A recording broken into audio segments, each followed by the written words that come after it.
This year, more than ever, is the theme of Community Care of St. Catharines and Thorold's Christmas Food Drive.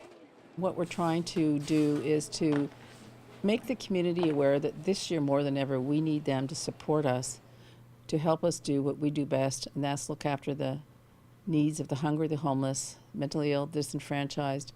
Never more than at Christmas, when we try to ensure that everybody has a Christmas dinner, maybe something tucked under the tree. It's definitely something tucked under the tree for the children, but also some of the adults. And then everybody has a roof over their head. It has been an extraordinary challenge this year for a bunch of reasons. Our numbers are up. Our support from the community has remained as it has in the past. However, we really need the community, as I said, more than ever this year. And we're hoping that people will recognize that they have the ability to make a difference in the lives of those who need it most.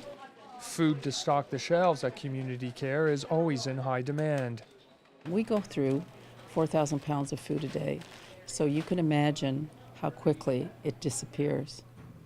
At this time of the year, cash is king, based on a couple of reasons. We commit to helping over 3,000 families starting in October. To do that, we need to purchase food vouchers. We've already made that commitment, so we're hoping that the community will respond to help us do that. We have extraordinary programs that are going on each and every day that need community support. We need to have as many people helped as possible. We try never to turn anybody away.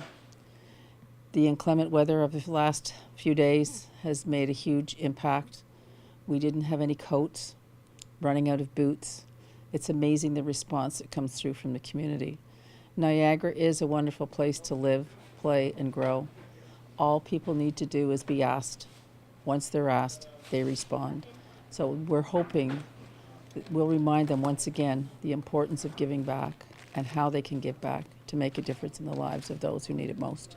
It's the first year in my 20 years that I've been here that I can actually say I'm not sleeping nights worried about whether or not we're going to make it. When the recession hit, it didn't hit the people who are in poverty right away. It takes a few years for them to catch up, and now they're getting behind the eight ball. In terms of employment, there's a lot of compression in the workplace. When I say compression in the workplace, what I mean is people who are at a higher level job losing their job, so then they come, the next person down goes, and it goes all the way down. So that's a challenge as well. So there's lots of mitigating circumstances that people are finding themselves having to ask for assistance. One of the most alarming for me, however, is the increase in the number of single women who are finding themselves by themselves late 50s, early 60s, through whatever reason, sickness, marriage breakdown, they're on their own. They've been contributing members of society for years. They worked, they looked after their families, and now they're on their own, and they have to start over. And there's more and more and more of those. And we have started a women's group, or they have started their own women's group, where they meet every Tuesday, and they talk about ideas and how they can make things better for themselves. We forget about those people. They're kind of the invisible people.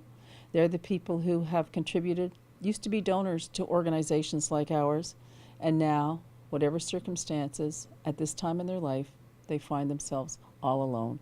And that's heartbreaking because they were contributing members of society. They had children, they have grandchildren, and they're very concerned because they don't have the ability to do what they have to do.